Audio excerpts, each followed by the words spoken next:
It's Friday morning in Melbourne's Jewish heartland and there's a run on the shops ready for Shabbat, the Jewish day of rest. So all food has to be bought and prepared in advance. Welcome to the complex, delicious and ancient world of Jewish food.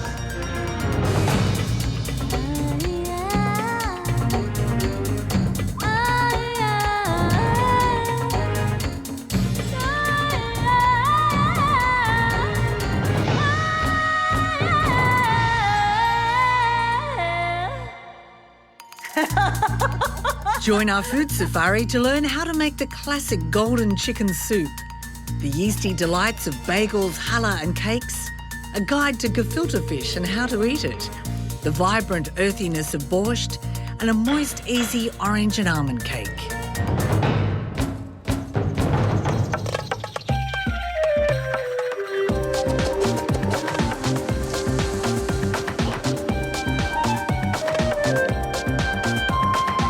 Jewish food is, to me, when I think about it, comfort food, chicken soup, lokshen, matzah balls, cake. It's just all those things that remind you of community and of your past history and of what your immediate ancestors ate. Would love one of those fantastic onion bagels. Mira Freeman is one of Australia's top cooking teachers and food authors who says her lifelong devotion to good food comes from her Jewish upbringing. Jewish food is always influenced by the country where the Jews lived, but everything is dictated by kashrut, which means that the food has to be fit to eat. And in the Bible, it specifies quite specifically what you are and aren't allowed to eat. For example, you have to eat animals which have a cloven hoof and chew the cud. You can't eat a camel or a hare or a swine. Fish have to have both scales and fins. Dairy and meat meals are separated, and religious people usually have two distinct sets of cutlery and sinks and everything in their kitchen so that they don't use the same dishes for meat or dairy.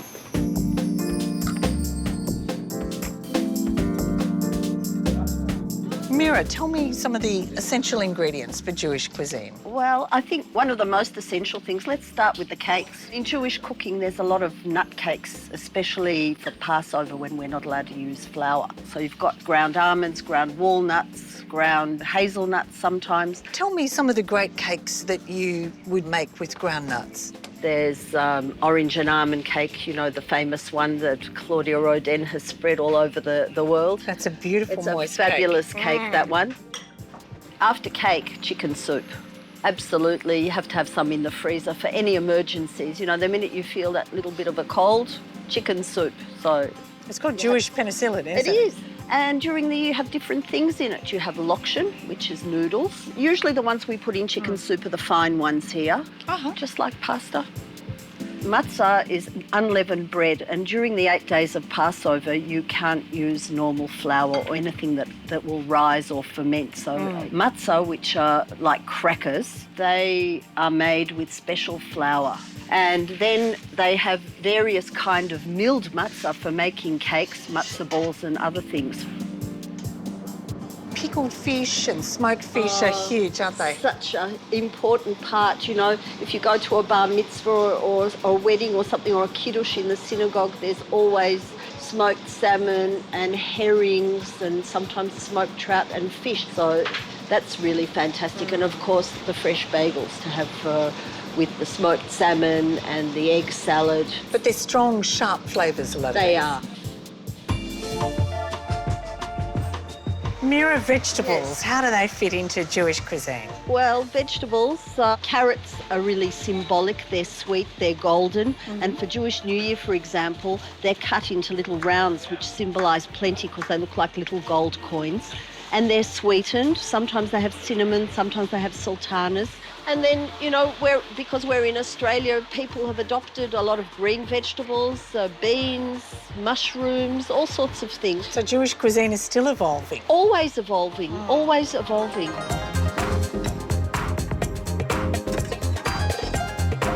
Across Jewish households around the world, there's a simple soup that's close to the hearts of many. It's a clear chicken soup with amazing properties. Would you take chicken soup to someone if they were sick? Is that something that you do? You could, but I think chocolate is nicer. Shirley Hirsch has been making it for over 50 years. A former businesswoman, mother of 4, grandmother of 12, Shirley's recipe is loved by all.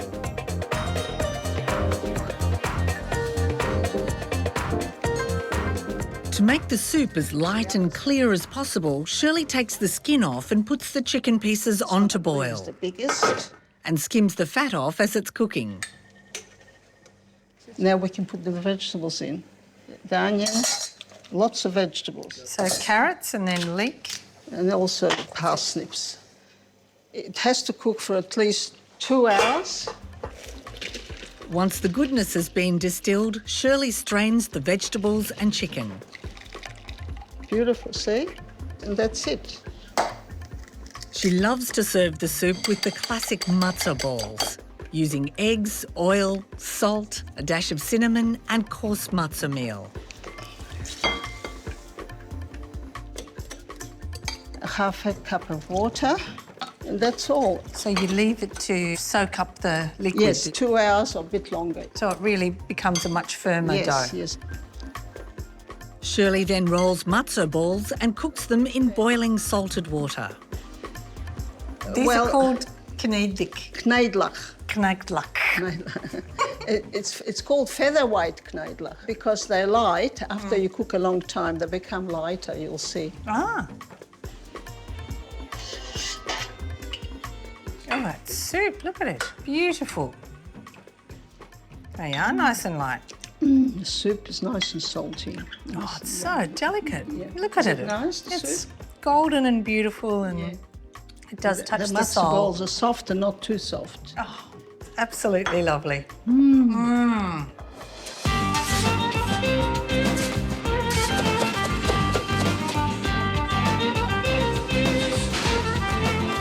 As well as the Ashkenazi tradition from Europe, the other part of Jewish cooking comes from the Sephardic Jews, who've lived in the Middle East and Arabic countries since the 15th century, when they were expelled from Spain. Sephardic food is created by all the people came to Israel from Middle Eastern country. For example, Iraq, Egypt, Lebanon. So I'm Sephardi person because my mom background came from Iraq. Erez Sharaba runs a popular fast food outlet in Sydney's Bondi. What sort of things do you find in the Sephardic cuisine? Compared to Ashkenazi, is a good things. Oh, really? The main things is a hummus. We've got a hummus, we've got falafel, we've got all kind of meat. The Moroccan coming with different kind of entrees, salads, dips. It's much more color, much more spices, much more variety, and everyone love it.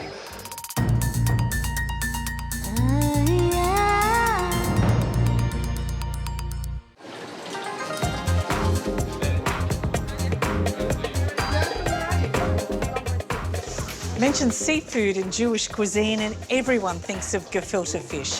The name means stuffed fish, and while the methods have changed over the years, it all starts with kosher fish. In certain fish shops, a rabbi oversees the filleting of fish, which he then minces for use in gefilte fish. If someone comes into the shop to buy minced fish, you want to be sure that the rabbi has seen that it is a kosher fish, and then he's put his seal on it, it's vacuum packed, and you're 100% certain, correct? Yeah. And also the mincer has to make sure that it's separate mincers, that they don't mince other fish. Exactly. It's a separate mincer. Yes. So, Reverend, do you buy your fish here? Certainly I do. Do you? Well, you know it's kosher. That's right. How gefilte fish and other classic recipes have changed is something author Rita Ehrlich, one of Melbourne's food icons, has documented and put into practice. She adds ocean trout to her mix of minced fish for extra flavour and texture. It has historical significance for Jewish people or deliciousness? Sentimental significance rather than deliciousness.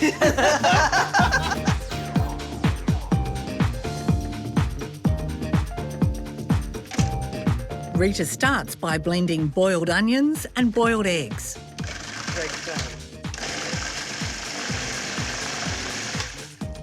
And mixes this in with the minced fish. this is interesting. This has to be done by hand, and the longer you beat it, the lighter it is. Ah, good. I have a private theory that traditional cooking is the real reason why women live longer than men. Oh, really? Tell me, that's a good theory. Because they get a huge amount of exercise. Yeah. She adds a couple of eggs to bind the mix, then ground almonds. I'll add cold water. This is just to make it easier to beat. Rita rolls the mix into patties and places them on a bed of sliced onions. She adds a disc of carrot and gently pours in fish stock and poaches it for 40 minutes on a low heat before standing it to cool. Try some horseradish with it. That's horseradish with beetroot. This is the first gefilte fish I've actually really loved. Oh, good, good, good. It is, it's lovely. Edible history. Edible history.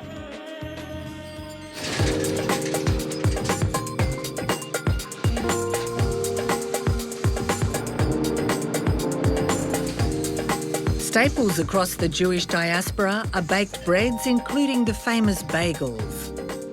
I learned that when I worked for the American soldiers after the war.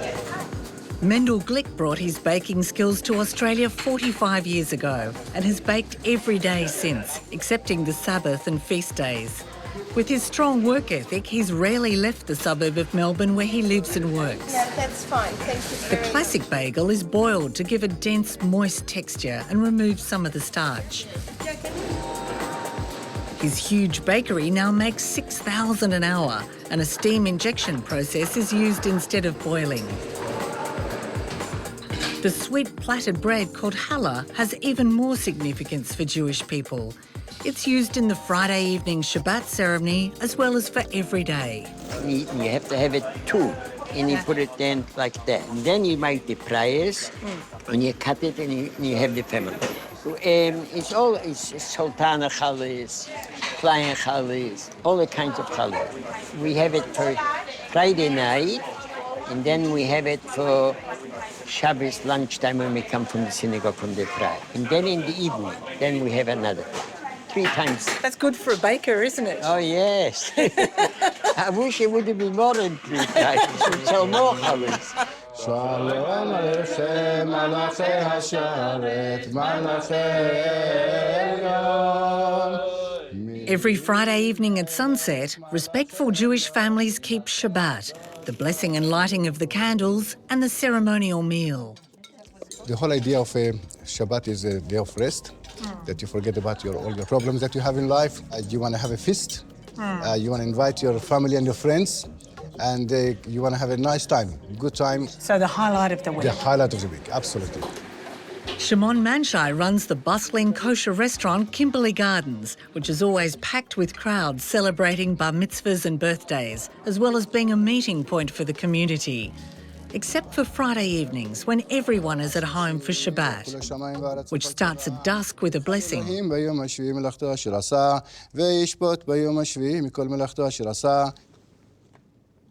A shared cup of wine, a ceremonial washing of hands, then challah to start the meal. Shabbat, we have about 4-course meal. So we are trying to get the best wine available. We are trying to have the table set in the best way possible in order to lift up our spirit.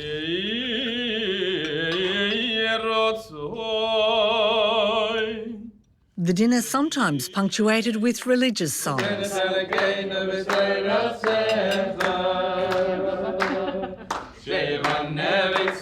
And this has been going on for thousands of years? Absolutely. From the desert, from the time of Moses in the deserts. Amazing. One of the perfect dishes for the Sabbath, the day after Shabbat, is cholent, a slow-cooked dish that can be prepared ahead of time. The observant Jewish people would not turn on electricity or light a fire on Shabbat, so this was a way of leaving it on a gentle heat And that was their hot meal that they served for Saturday lunch after going to synagogue. Marilyn Frank has been making cholent for years for her family and has even won accolades from non-Jewish friends for this slow-cooked dish that hails from the shtetls of Europe during hard times.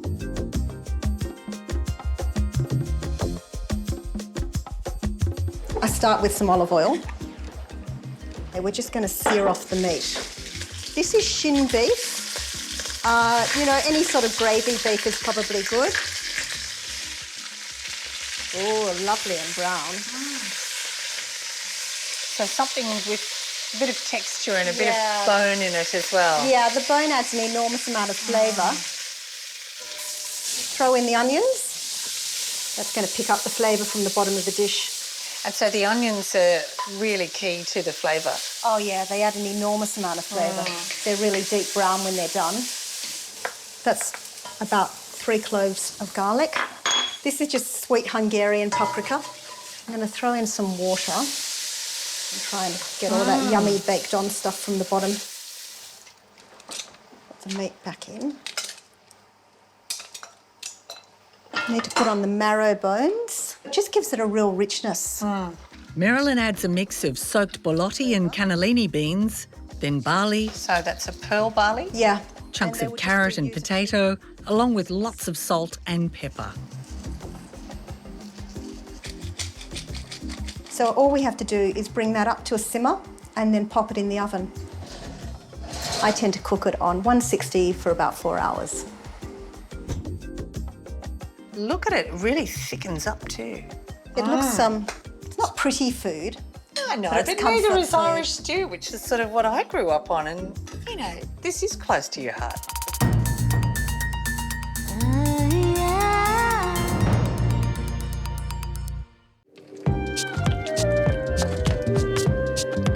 Soups are loved throughout the Jewish diaspora, and in Russia and Poland, beets or beetroot became popular as borscht.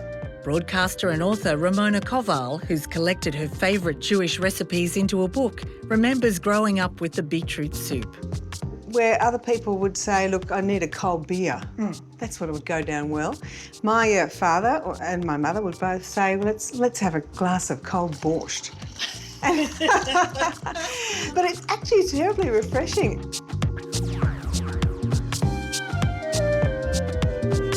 Ramona peels beetroot ready for the pot. Okay, so the beetroot goes in whole, and all you do, you put a little bit of lemon juice in, and that just keeps the colour in for some reason. And then this is a non-chicken stock. If you use chicken stock, you wouldn't put any milk products in at the end of it. And I just cover them actually with water. The beetroot cooks for 40 minutes until it's tender. So it is ready for me to chop it up.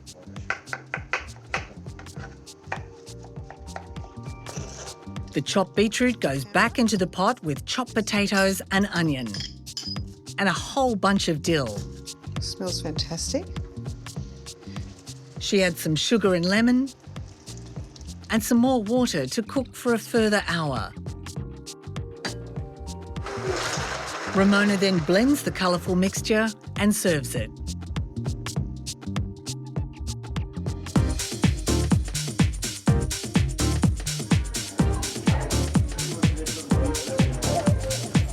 Kosher basically means proper.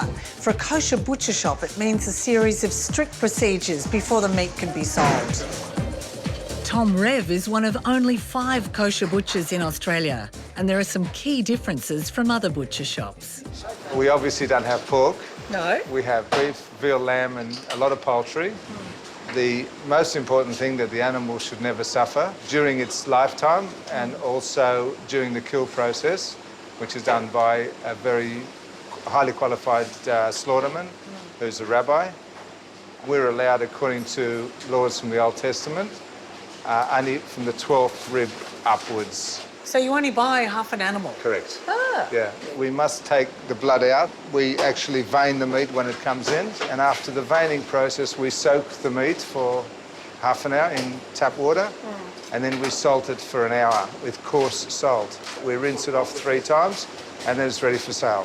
So do you find that as a kosher butcher you're finding equivalents to sausages, frankfurts, dare I say bacon? Yeah. Well, the smoked brisket, they tell me, sliced thin, which some people call macon. Or fakin, you know, it comes close. Yeah. It comes close. And that is good. Very few parts of Jewish life are left without sweets. Cakes are baked to welcome neighbours, comfort bereaved families, sweeten afternoon teas and celebrate religious festivals. There's always a reason to bake and always a reason to eat. In Melbourne's St Kilda area, there are cake shops that celebrate the Jewish baking tradition. Nicky Lashke's father learnt his recipes from his home in Poland. So what are some of the things that are really rooted in the Jewish tradition? Probably the Polish cheesecake, obviously, because most of the Jews came from Poland originally. Looks nice and dense. It is. It's certainly not on the Weight Watchers list. The plum cake as well. When people taste it, they're always impressed. Wow. And lastly, but not least, another one of our Polish cakes, which is the chocolate kugelow.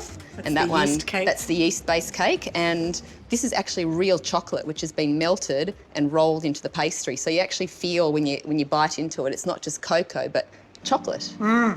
Divine. Very, very addictive. Indulgent. Very addictive. Yes. And what's your favourite? Oh, you know what? If you ask me which is my favourite child, I couldn't tell you. It's the same way as I feel about my cakes. Batia Slater is always cooking for her family of 5 and many others in the tight-knit Melbourne Orthodox Jewish community. Well, the orange almond cake I make for Passover because during Passover you can't use any flour. It's a very warm flavoured type of cake. The oranges and the sun and just, it's very nice. Oh, magic.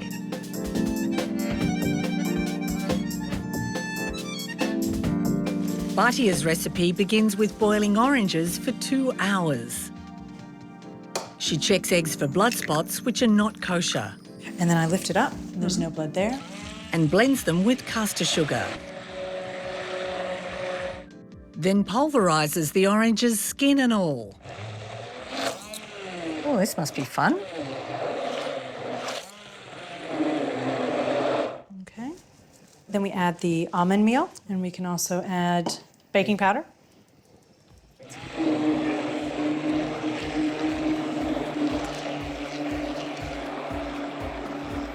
Good to go. And then you put it in an oven on 190. And this is so moist and delicious, It's a very isn't dense it? and moist cake. It's very moist. Beautiful.